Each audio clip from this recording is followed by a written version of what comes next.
మరి గత 40 సంవత్సరాలుగా ఈ దేశంలో రాష్ట్రంలో ఉద్యమాలు నడుపుతూ ఉంటే బీసీలకు రావాల్సినటువంటి ప్రజాస్వామిక వాటా అడిగితే మరి కేంద్రంలో అధికారంలో ఉన్న బీజేపీ మరి నిమ్మకు నీరెత్తినట్టుగా వ్యవహరిస్తూ ఉన్నది.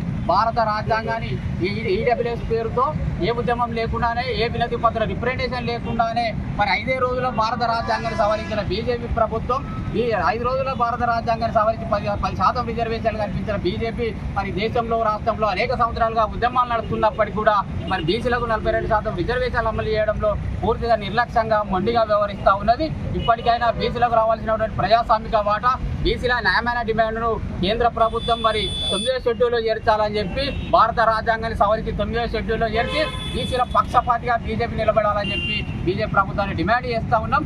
లేని పక్షంలో ఈ రాష్ట్రంలో దేశంలో కేంద్ర ప్రభుత్వం మెడలు వంచేటువంటి ఉద్యమాలు చేసి రాబోయే రోజుల్లో 42% రిజర్వేషన్ సాధనే లక్ష్యంగా బీసీ సంఘాలుగా బీసీ ఉద్యమాలు ఉంటాయని చెప్పి కేంద్ర ప్రభుత్వాన్ని హెచ్చరిస్తా ఉంది. 42% ఏదైతే ఈ ప్రభుత్వం దాన్ని ప్రతిపాదించి బిల్లు చేసి చట్టం కోసం అని చెప్పేసి గవర్నర్ గారికి పంపించడం జరిగింది. మరి దాని విషయంలో ఆర్డినెన్స్ కూడా పాస్ చేయడం జరిగింది. మరి ఇది జరిగిన తర్వాత కూడా ఈరోజున గవర్నర్ వ్యవస్థ కానీ లేదా కేంద్ర ప్రభుత్వం కానీ దీనికి సమ్మతి ఇవ్వట్లేదు. మరి మేము ఆలోచిస్తూ ఉన్నాం, మరి ఈ పోరాటం అనేది 42% అనేది ఇక్కడితో ఆగిపోతుంది. భవిష్యత్తులో దీని కార్యాచరణ చాలా గొప్పగా ఉన్నది. ఆ స్టేజ్కి తీసుకెళ్లి ఆఖరికి శ్రీకాంతాచారి ఎట్లయితే తెలంగాణ ఉద్యమం సక్సెస్ చేసిందో, స్ఫూర్తి వచ్చిందో, అదేవిధంగా ఈ రోజున మేము పోరాటం చేసే పరిస్థితికి వస్తూ ఉన్నది. ఇప్పటికైనా కేంద్ర ప్రభుత్వము వాళ్ళు బుర్రలు పెట్టి రాజ్యాంగంలో ఉన్నటువంటి 9వ షెడ్యూల్లో చేర్చి ఇది ఖచ్చితంగా సాధించవలసిన అవసరం ఎంతైనా ఉన్నది. మరి ఈడబ్ల్యూఎస్ ఏ విధంగా అయితే మీ వాళ్ళు ఎవరు కూడా ఒక లెక్క లేకుండా, ఒక డెడికేటెడ్ కమిషన్ లేకుండా, ఒక ఎంపైరికల్ డేటా కూడా లేకుండా ఈరోజు అగ్రవర్ణాలు వాళ్ళు ముఖాలకి ఎంత తెల్లబడుతున్నాయి చూసుకోండి. మీరు ఏ కమిషన్ లేకుండా కూడా మీరు ఇవాళ ఈడబ్ల్యూఎస్ ఒక కోర్టుతోని రాజ్యాంగ సవరణ చేసిండ్రే. మరి పక్కనుంటే తమిళనాడు గవర్నమెంట్ అందరి సమ్మెతోని 69% పొందుతున్నప్పుడు మా రాష్ట్రంలో ఎందుకు చెందకూడదు?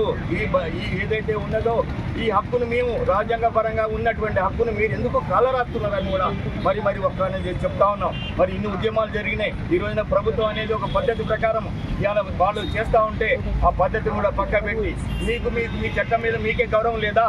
ఆ రోజున మీరు చెప్పారు 50% దాటకూడదు క్యాపింగ్ అని చెప్పేసి. మరి మీరెట్లా దాటి 10% ఎట్లా ఇచ్చారని కూడా అడుగుతున్నాం. అంటే చట్ట సవరణ మీకోసమేనా?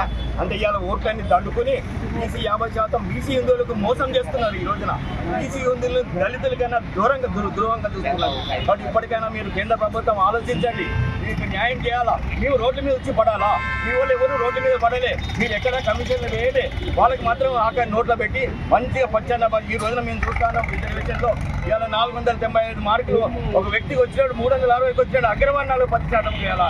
వాళ్ళు లాభం పొందుతున్నారు. మన ఆనాడు రిజర్వేషన్ కోసం వ్యతిరేకం చేసిన వాళ్ళు ఈనాడే మళ్ళీ చట్టం రూపంలో వస్తూ ఉన్నారు. ఈరోజు చెప్పారు ఈడబ్ల్యూఎస్ అనేది అది ఎట్టి పరిస్థితిలో ఇవ్వరాదని చెప్పేసి ఇందిరా సహాని కేసులో చెప్తే దాన్ని సవరణ చేసింది మీరు. మరి ఇదే సవరణ మా బీసీలకు ఎందుకు చేయరని అడుగుతా ఉన్నాం మేము. అంటే మేమంతా రోడ్ల మీద పడాలా? అంటే మాకు ఉద్యోగాలు అవసరం లేదా? మాకు మా వాటా ఎంత ఉందో మాకు ఇచ్చే హక్కు లేదా? మాకు తీసుకునే హక్కు లేదా? అంబేద్కర్ రాసిన రాజ్యాంగం ప్రకారం అడుగుతున్నాం. మేమేమి మీరు 10% కొట్టినప్పుడు మేమైనా కొట్లాడినామా? మేము మీకు ఇవ్వద్దని ఏమైనా నిరసన చేసినామా? మా మంచితనాన్ని మీరు అర్థం చేసుకోవటలే. మేము దేనికైనా త్యాగంగా ఉన్నాము. ఆలోచించండి.